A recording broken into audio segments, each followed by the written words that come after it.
В больших городах, когда навоз, но в то же время и лошади падали, они гибли, не всегда была возможность их увезти. И зачастую бывало так, что лошадь оставалась трупом лежать, и только потом ее когда-нибудь расчленяли и увозили.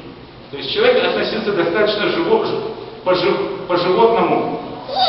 И даже казалось, такая маленькая лошадка, детская пони, которая для детей, казалось бы, придумана, но она была выведена и сформирована для тяжелых работ под землей. Шахта. Они всю жизнь проводили в шахтах и даже не поднимались на поверхность, и только когда их умирали, поднимались наверх. Вот такая эксплуатация. Так что такое человек после этого? Ангел.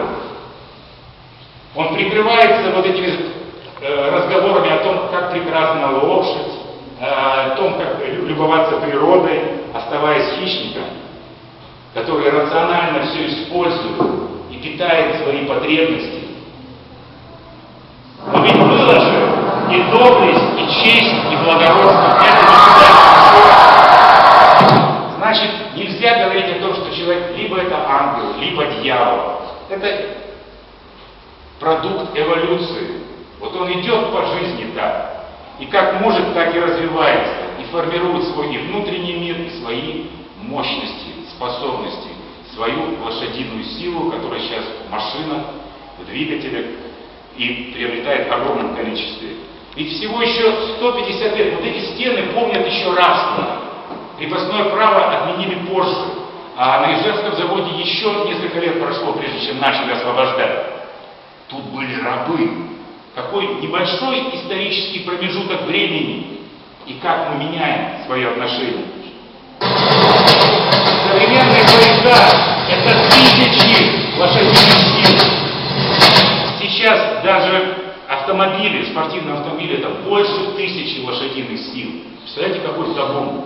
И все это в одном моторе. А чтобы запустить в космос человека, это надо сотни миллионов лошадиных сил. Вот такую мощность развивает двигатель, чтобы поднять человека в космос. И вот такой табун движется, мы помним о нем, он навсегда останется в истории и даже в движении нашим каким-то дальним звездам. Вот если мы посмотрим на звездное небо, оно вращается. Одна неподвижная точка, полярная звезда.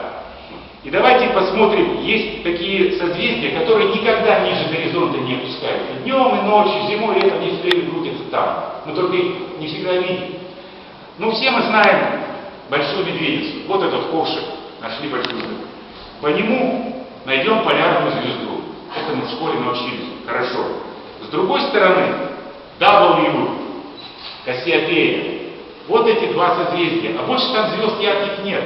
И все оставшиеся яркие звезды мы объединим вот в такой бриллиант. Вот такой. Если мы три этих астеризма объединим в единое целое, получится такая фигура.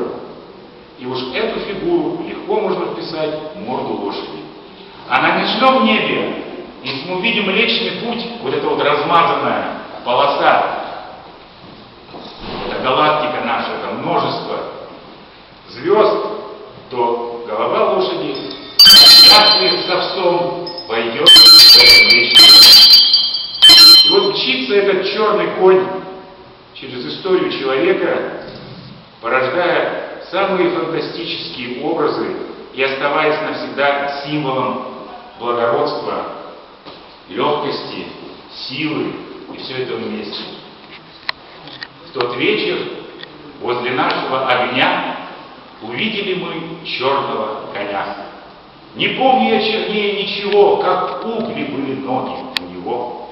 Он черен был, как ночь, как темнота. Он черен был от гривы до хвоста, но черной по-другому уж была спина его, не знавшая седла.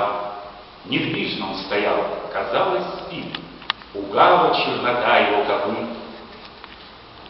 Был черный небосвод, светлей тех ног. И слиться с чернотой он не мог. Он был, как будто черный негатив. Зачем же он свой век, остановив, между нами оставался до утра?